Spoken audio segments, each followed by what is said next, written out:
Last night we left with Jesus in the garden, praying for us, praying that we might know God's grace and love revealed in and through him.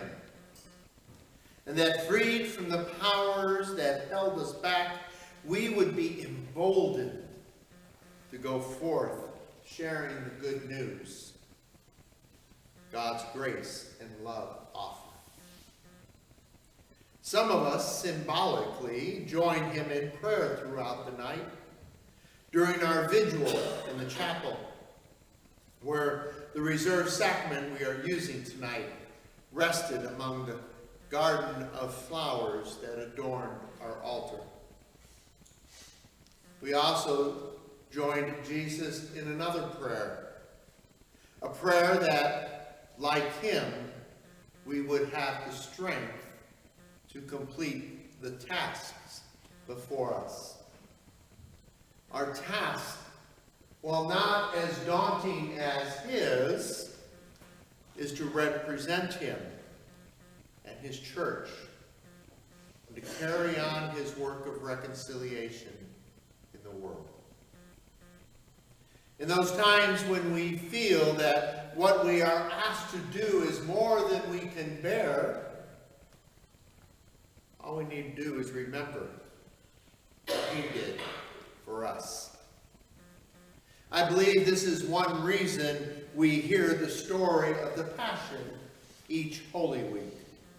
Hearing it puts it into context, the depth of God's love and the sacrifice this love for us entails. In a way that simply hearing that he died for us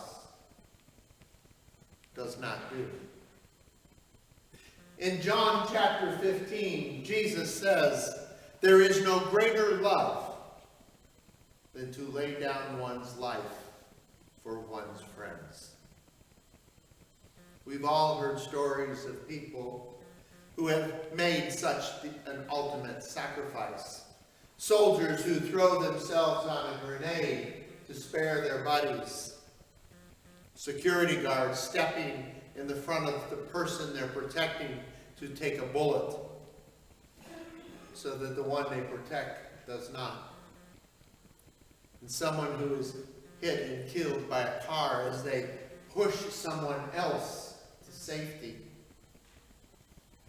We say how noble, how great they are to do such a thing, wondering the whole time if we could do the same, if called upon to do so. Yet there's a difference. I don't belittle people who have made such a sacrifice, nor do I suggest their sacrifice is not without pain or suffering, but these actions are done in the moment. They are ways that we react to a situation that confronts us. And often the results are equally quick.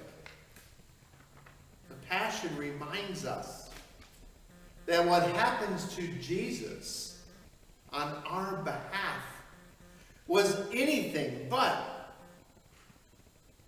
spontaneous, anything but quick. He did not just die. He was humiliated, tortured, and then left to die slowly and painfully. John paints a very vivid picture of what Jesus endured. He was beaten standing before the high priest and flogged before Pilate. Now, beatings are bad enough to endure, but floggings are brutal. The whip they use is not the simple whip we see in the movies, which, by the way, would be bad enough. But the Romans were known to tie bone shards, sharp rocks, broken pottery, bits of metal into those leather thongs. So that instead of just whipping, they tore the skin, disfiguring the body, ripping away chunks of flesh and leaving gaping and bloody holes. Add to this, a crown of thorns is placed upon his head, and likely not done gently either.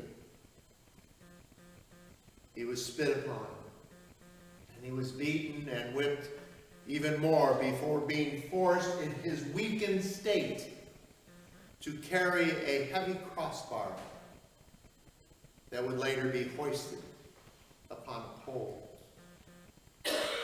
Adding to his humiliation, he is stripped naked, and then his hands are nailed into that crossbar, and his feet into the pole as he is lifted up and hung there for all to see. As he hung on the cross, the pains would have been excruciating. The taunts of people who approached were nothing compared to the difficulty he would have had just breathing. His only relief found by pushing up on his legs to relieve the pressure on his chest, only to have the pain from the nails in his feet shoot throughout his whole body. Death on a cross was meant to be, it was not meant to be an easy death. It was a deterrent. A message sent to all who would oppose Rome that death on the cross was a release from the pain, the agony, and the humiliation of crucifixion. Is it any wonder in his prayers last night, Jesus asked God if it is possible that he could avoid all this? But he knew the answer before asking. He had told as much to his disciples on at least 3 different occasions. Still, knowing what lay ahead, he did what he was here to do: face death head on, so that its power over us might be taken away. In just a little bit, each of us will have an opportunity to come forward, lay hands upon the cross before us, and give thanks for the love so great that God incarnate was willing to suffer and die so that we might live. Let each of us also pray for the strength we need to live lives worthy of the sacrifice made on our behalf, laying at the foot of the cross all those things that keep us from doing so.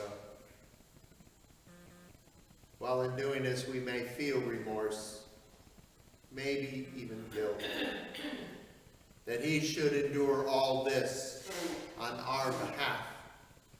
We know what lays ahead.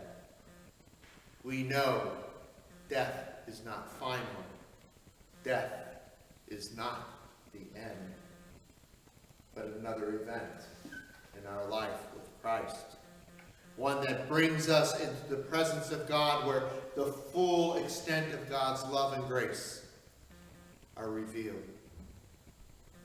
Therefore, in the shadow of the cross, we can find hope.